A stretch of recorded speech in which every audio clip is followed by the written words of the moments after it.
Hola, sean bienvenidos hermanos y amigos en Cristo a estos estudios bíblicos cristianos. Les bendecimos en el nombre de nuestro Señor Jesucristo. Como ustedes saben, estamos estudiando los libros de los Salmos. Estamos ubicados en el libro número 1 que se conoce como Sefer Rishon. Estamos utilizando la porción bíblica del Salmo número 39 que se conoce como Lamed Tet, y el Salmo 39 contiene 13 versículos bíblicos que vamos a desarrollar en 4 grandes temáticas. Para quienes no me conocen, mi nombre es Luis Enrique Gutiérrez, soy su hermano en Cristo, estoy a sus órdenes. Les pido por favor que me acompañen a orar. Gracias, Señor Padre Celestial. Tú eres el único bueno, grande, misericordioso, tardo para la ira. Señor, te pido en tu sagrado nombre que nos puedas ayudar a entender en nuestro corazón lo efímera que es la vida, que es poco el tiempo y corto el que tenemos, Señor, para poder estar en esta tierra y especialmente para poderte conocer. Ayúdanos a tener una comunión contigo, Padre Celestial, día a día. Ayúdanos que durante este salmo podamos entender que aun cuando siendo pecadores, tu misericordia alcanza más que tu juicio, porque en el nombre de nuestro Señor Jesucristo nos has permitido la redención. Gracias por el sacrificio de nuestro Señor Jesucristo. Te pido, Padre Celestial, que nos acompañes también a conocer la gloria y la gracia que nos has depositado en este salmo, Señor. Te pido por cada uno de los hermanos que van a entrar, para que tú les des de nuevo fuerza, energía, sabiduría, pero especialmente el entusiasmo para que ellos puedan ir y advertir tu palabra a quien más lo necesita. Señor, que todos seamos manantiales, que todos seamos luz, que todos seamos sal de la tierra, Señor. Ayúdanos con esa porción que nos toca el día de hoy. Te lo pido todo en el sagrado nombre de tu Hijo amado Cristo Jesús. Acompáñanos durante este estudio. Amén, amén y amén. Los Salmos 38 y 39 tienen temáticas muy semejantes que nos explican el actuar de Dios en relación a los tiempos de tribulación de los justos. La diferencia sustancial entre ambos salmos es que en el 38 los enemigos humanos y las enfermedades eran una gran preocupación para el salmista, mientras que en el Salmo 39 sus enemigos humanos persisten, pero además se agrega la reflexión sobre la brevedad de la Biblia humana y la capacidad de respuesta al entendimiento de los caminos de Dios. Pareciera que en los últimos salmos el sufrimiento no deja ver clara la luz de Dios al salmista o a los justos. Richard Sibbes dice: el sol brilla tan claramente en el día más oscuro como lo hace en el más brillante. La diferencia no está en el sol, sino en algunas nubes que ocultan la manifestación de la luz. De modo que Dios nos ama cuando el brillo de su rostro resplandece sobre nosotros y también cuando no lo hace. Así que las nubes de los sufrimientos, la enfermedad, el ataque o la presión social y, ¿por qué no?, las dudas personales no permiten ver el claro actuar de Dios en nuestra vida o en la vida de los creyentes.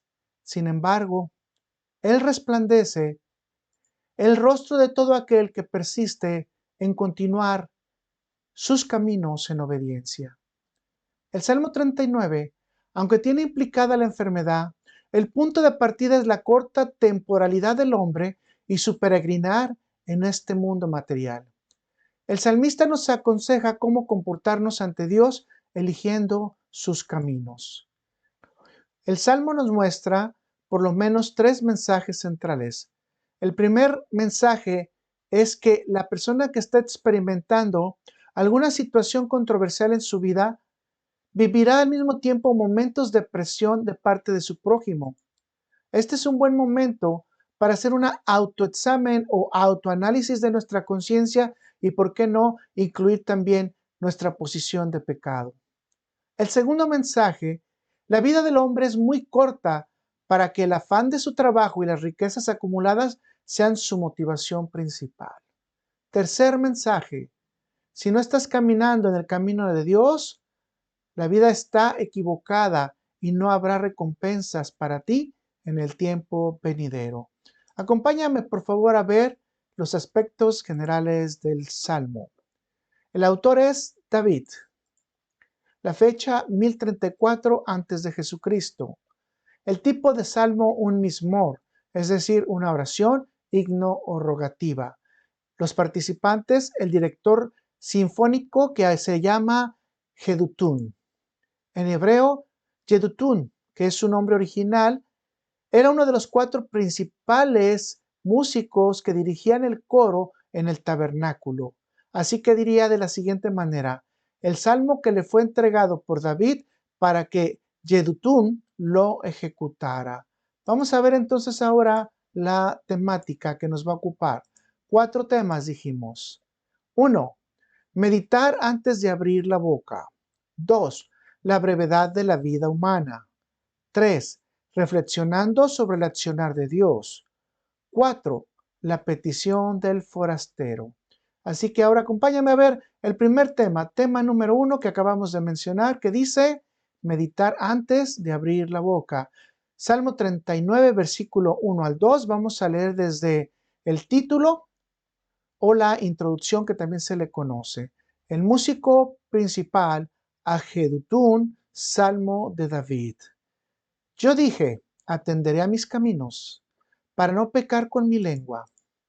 Guardaré mi boca con freno, en tanto que el impío esté delante de mí. Enmudecí con silencio, me callé con respecto de lo bueno, y se agravó mi dolor. Evidentemente, David se estaba dando una orden a sí mismo, la cual es evaluar los caminos que estaba tomando. Esto confirma que David estaba meditando sobre una situación de un sufrimiento actual o una tribulación, o por qué no, los resultados que había obtenido de los hechos de su vida.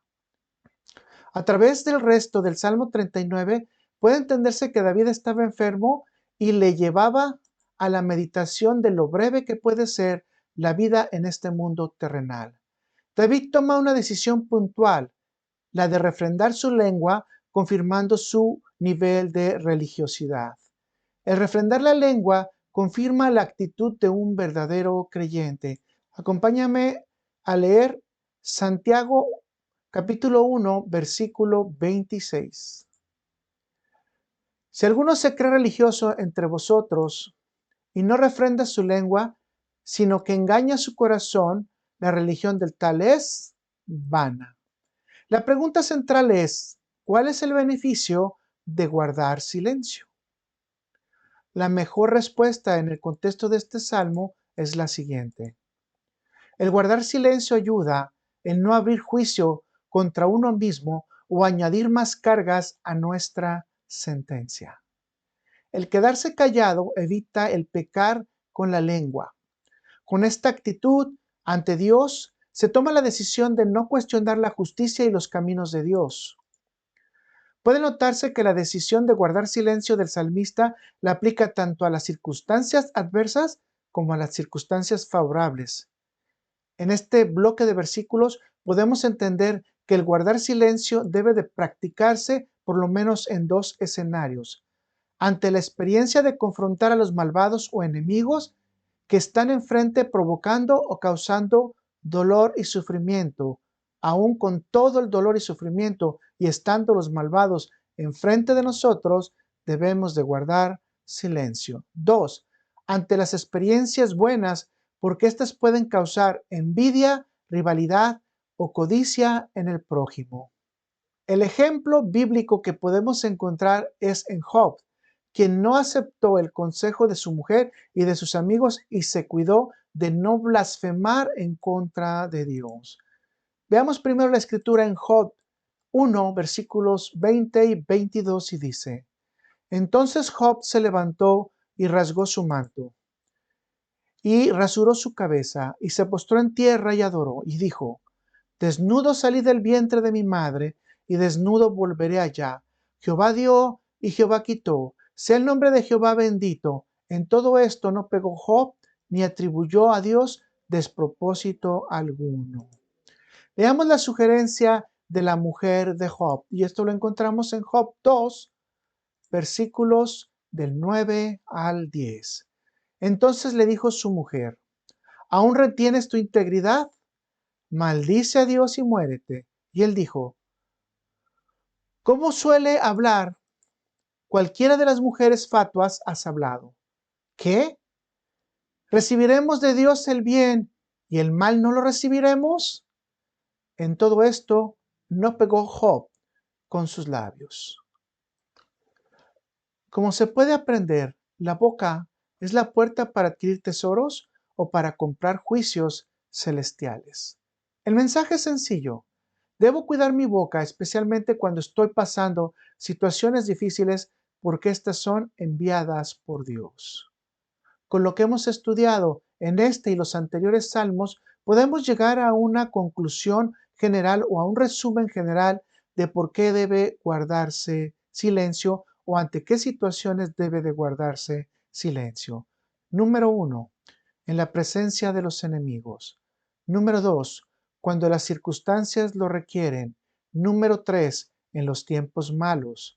Número 4, en los tiempos buenos. Y número 5, en la presencia de Dios. Finalmente, puede decirse que el entendimiento mayor es aprender que detrás de cada circunstancia buena o mala está Dios, por lo que debemos refrendar nuestra boca. Vamos al tema número 2. Tema número 2. La brevedad de la vida humana.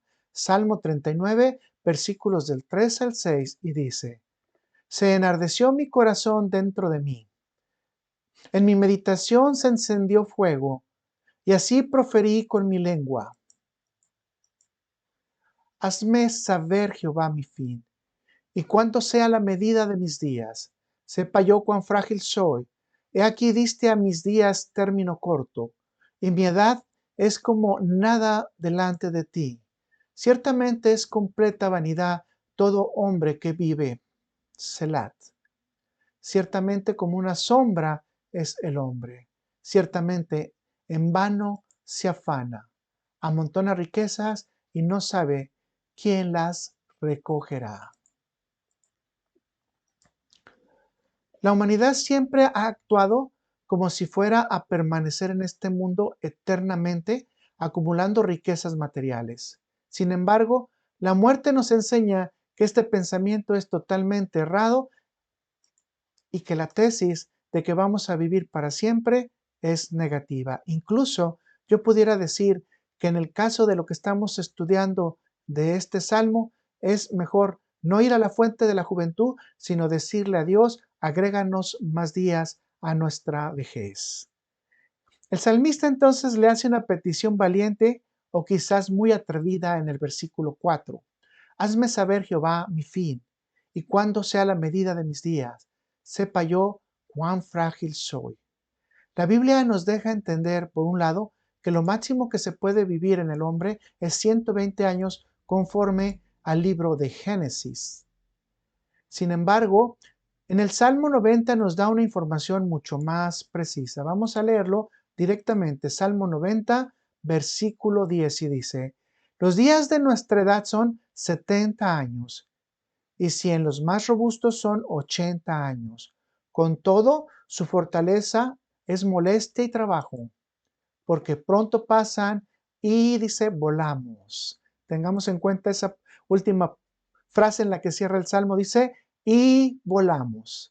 Curiosamente, David murió a los 70 años. Esto nos ayuda a entender que la vida y la muerte está en manos de Jehová y la vida terrenal es demasiado corta para preocuparse de vivir la vanidad o de vivir la maldad o vivirla en desobediencia hacia Dios. Esto lo podemos confirmar en la metáfora que utiliza David cuando dice, como una sombra es el hombre.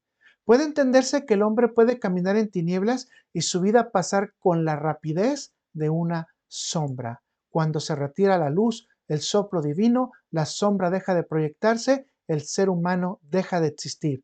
Así de rápido, así de inmediato. Los israelitas utilizan el dicho para ilustrar esta rapidez de la siguiente manera, diciendo, hoy estás aquí y más tarde estás guardado en la tumba. Jesucristo explicó este concepto en la parábola conocida como el rico insensato, en la cual Jesús concluye con esta enseñanza diciendo, vamos a leerla en Lucas Lucas 12, versículo del 18 al 21. Y dijo el rico, esto haré, derribaré mis graneros y los edificaré mayores, y allí guardaré todos mis frutos y mis bienes. Y diré a mi alma, alma, muchos bienes tienes guardados para muchos años. Repósate, come, bebe, regocíjate. Pero Dios le dijo, necio, esta noche vienen a pedir tu alma. Lo que has provisto, ¿de quién será? Así es el que hace para sí tesoro y no es rico para con Dios. Esa es la última afirmación que nos da nuestro Señor Jesucristo. El hombre se mata entonces trabajando para acumular riquezas, pero finalmente terminará llevándosela a alguien más. Y el problema es que el hombre que está haciendo riquezas en la tierra se ha olvidado de hacer tesoros en los cielos. Vamos a ver el tema número 3. El tema 3 dice, reflexionando sobre el accionar de Dios, y lo vamos a encontrar en el Salmo 39, versículos 7 al 11. Y dice, y ahora Señor, ¿qué esperaré? Mi esperanza está en ti. Líbrame de todas mis transgresiones. No me pongas por escarcinio del insensato. Enmudecí, no abrí mi boca, porque tú lo hiciste. Quita de sobre mí tu plaga. Estoy consumido bajo los golpes de tu mano. Con castigos por el pecado corriges al hombre, y deshaces como polilla lo más estimado de él. Ciertamente vanidad es todo hombre, y dice Selat. El salmista David nos muestra en este bloque de versículos cómo debemos de comportarnos ante Dios, una vez que hemos entendido su forma de actuar y cuáles deben de ser nuestras peticiones para Él en esta vida tan corta o efímera. Podemos resumir en este bloque de versículos de la siguiente manera. Ahora que entiendo, mi esperanza debe estar en ti. 2. Mis transgresiones, solo Dios puede perdonarlas. 3. La burla del enemigo viene como un juicio de Dios, pero puede solicitar la misericordia de Dios para tener la posibilidad de no recibirlo. 4. Él guarda silencio ante los diversos escenarios. Es señal de que entendemos que Dios ha decidido toda circunstancia. 5. La enfermedad es un juicio de la misericordia de Dios, pero Dios lo puede cancelar. 6. La enfermedad es una de las disciplinas que Dios da para corregir al hombre en amor. 7. El hombre y sus riquezas son pura vanidad. No olvidemos que en el contexto de Salmo, todo lo que hacemos, bueno o malo, cuenta para adquirir la misericordia o el juicio de Dios. La reflexión principal de David es que está recogiendo el fruto de sus transgresiones que se ha traducido en problemas físicos, mentales y espirituales. Sin embargo, David, conociendo a Dios, sabe que él puede reactivar su amistad con él. Del Salmo podemos entender el camino de la reconciliación que puede darse entre Dios y David. David debe de entender los siguientes principios y obviamente esos principios también aplican a nuestra vida. Número 1, la herramienta principal es la resignación, entendiendo que detrás de cada situación que pase está Dios. La acción a guardar es el silencio para no acumular juicio. 3. Aceptar que el pecado o la transgresión trae como consecuencia castigo, sin importar la categoría de la persona. Por ejemplo, Moisés recibe como castigo el no liderar el pueblo de Israel después de golpear la peña, referirse a ellos como rebeldes y no dar la honra a Dios. Moisés no fue indultado, tuvo que pasar el castigo. 4. La amonestación de Dios siempre será disciplina. Veamos la confirmación de esta verdad en Hebreos 12, versículos 5 al 6.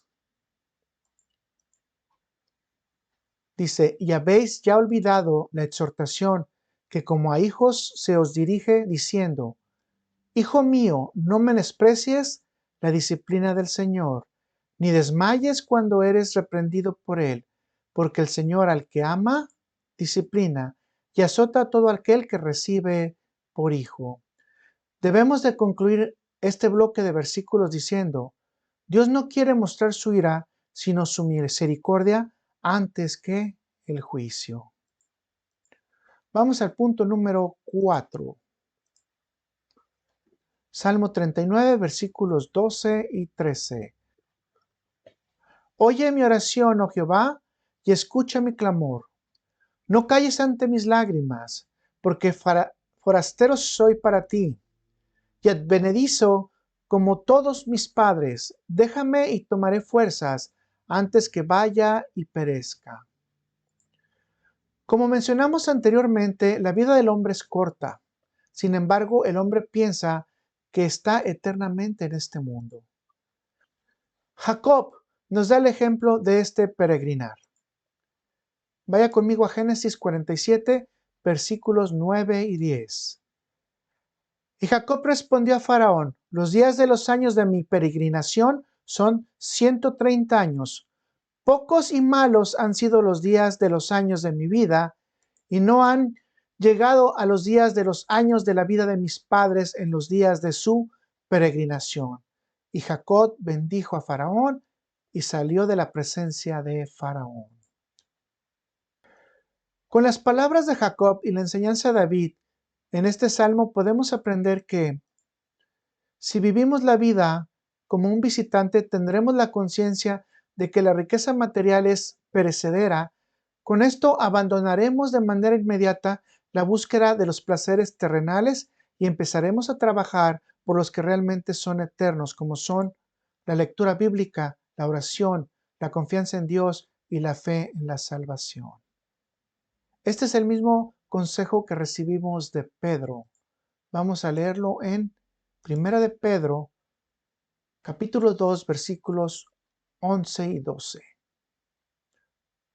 Amados, yo os ruego como a extranjeros y peregrinos que os abstengáis de los deseos carnales que batallan contra el alma, manteniendo buena vuestra manera de vivir entre los gentiles, para que en lo que murmuran de vosotros como de malhechores, glorifiquen a Dios en el día de la visitación, al considerar vuestras buenas obras.